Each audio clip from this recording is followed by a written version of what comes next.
দৌড় মা।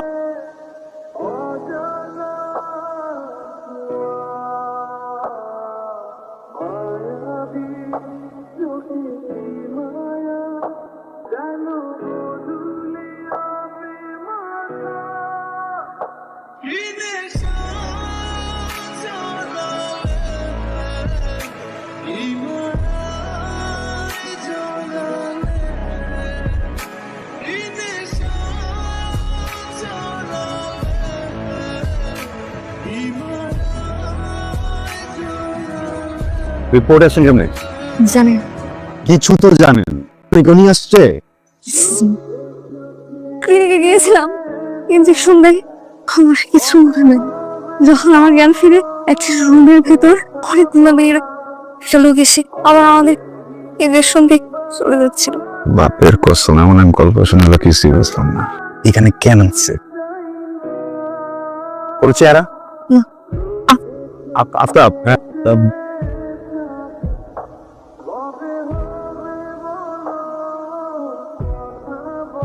টেনশনে গেছি না, আমার পরিচিত। আপনি চলেন আমার সাথে, আমি সবকিছু নিজে করে দিচ্ছি। আমি বললে আর ডিস্টার্ব করবো না, চলেন। আমি যাবো না। কিন্তু চাইতে হবে, গুলি করে দিব মানে, দেখছো না? তুলে নিয়ে যাবো, কিছু করার নাই। আমি বলতেছি না। এই ভাই, আমার বাপের কসম, আমি ইচ্ছা করে করি নাই। আপনাদের জিনিস আপনাদের ফিরে দিতে আসছি।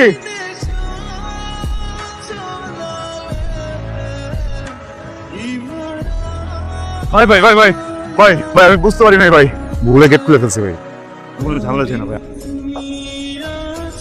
ভাই ভাই ভাই ভাই ভাই ভাই ভাই ভাই, গুলি করেন না ভাই, অনেক বড় বিপদে পড়ে যাবো ভাই। এইখান থেকে মরিস না বস। ভাইটাকে তো পাওয়া গেছে, ওই পোলাটাই নিয়ে আসছে। এখন পোলাটাকে কি করবো, ছেড়ে দিই? কানকির বলা, তাহলে তো আমাদের সব কিছু ফাঁস হয়ে যাবে।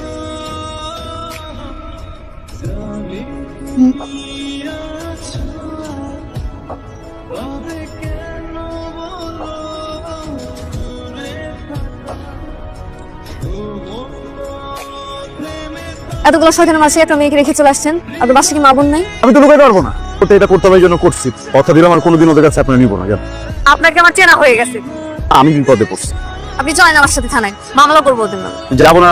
আপনি যাবেন, আপনার নামে মামলা করবো। এই এই, পেশেন্টের রিলেটিভ কে আছে? কি হন আপনি খুশি? আমাদের কিছুই না, ওই রাস্তার ভিতরে ঝামেলা পড়ছিল, ভাবলাম যে শান্ত করি। ব্যাপারটা আসলে সেন্সিটিভ, এই ক্লোরোফর্ম মাত্রা থেকে একটু ওভারডোজে দেওয়া হয়েছে।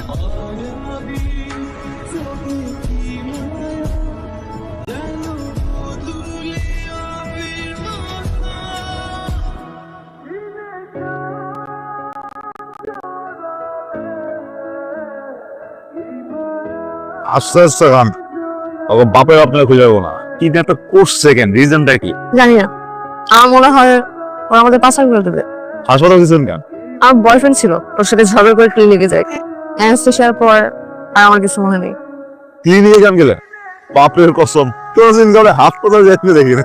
মানে আমি প্রেগন্যান্ট। ক্যান্সেল করে দিয়ে গেছিল। এখন কি করবেন? এখানে কোনো ক্লিনিক পেলে ক্যান্সেল করে ফেলবো। এদিকে আপনি অ্যাবর্শন করে দেবেন না, সবকিছু ওদের দখলে না। আপনার পিচ্ছি মনে হয়, আপনার বয়সে একটা মেয়ে আছে ওনার। কিন্তু উনি যে চোখ মারতেছিল, আরে এটা তো বংশগত সমস্যা। আমার অনেক টায়ার্ড লাগতেছে, তো বালিশ ছিল ভালো। মানুষরা খাইতে দিলে শুইতে চায়। মাথা ব্যথা করতেছে আমার। সরি।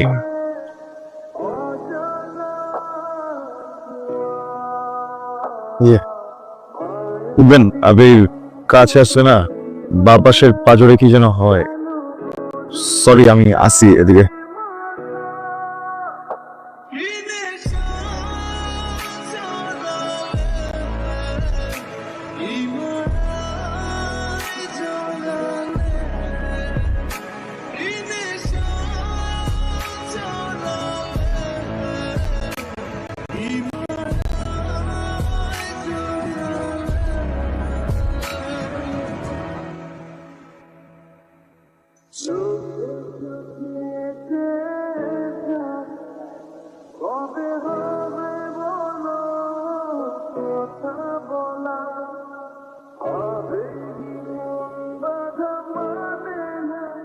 জিসু, ওরেন,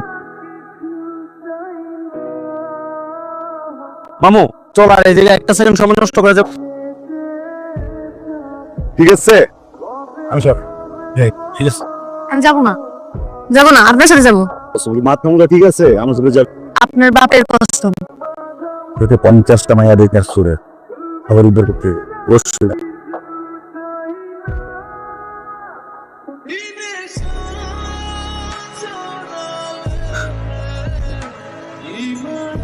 আমি আমার বাপ ছেড়ে নিতেও থাকে না। আঙ্কেল কোথায়? কারণ আঙ্কেল এইটাই আমার আব্বা। তাহলে আপনি যাতে রাতে চেঞ্জ করে নেন, আমি একটু কাপড় পাল্টা নিই নাকি? এখানে থাকি, সুন্দর তো সব। এখানে থাকলে হঠাৎ করে লোকজন চলে আসলে পালানোর কোনো জায়গা পাবো না। বসেন।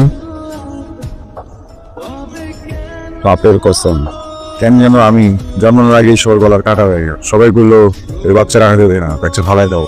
আমার আম্মা নাসুর বাদ্দা ওই মরে যাবো গাই, এই বাচ্চা ভালো কি যুদ্ধ করতেছে হবে। সবাই মিলা মশাল টশাল নিয়ে আসছে আমার আম্মার বাড়ি জ্বালাই দিই, বুঝতে জ্বালাই দেওয়া। এমন সময় প্রত্যেকে যেন হিরোর মতো আমার বাপ আছে, এসে আমার আম্মার হাতটা ধরছে। যে লোক কোনো কারণ ছাড়াই আমার আম্মার আর আমার জীবনটা বাঁচায় রাখুক, ওই লোকটাকে কেমনে এক্সপায়ার হইতে। আমি আপনার ব্যাপারটা বুঝি। দেখেন, মানুষ ভুল করতে পারে, কিছু কিছু মানুষের ভুল হতে পারে। এটার ভিতরে যে জীবন, এটা ভুল না, এটা সন্তান।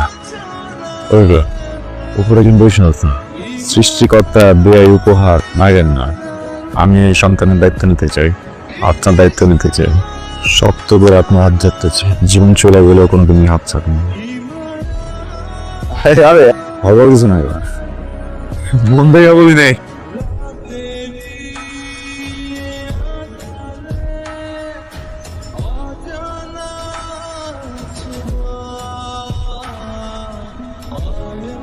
মামু চলো এই জায়গায় একটা সেকেন্ড সময় নষ্ট করে লাভ নাই। চলো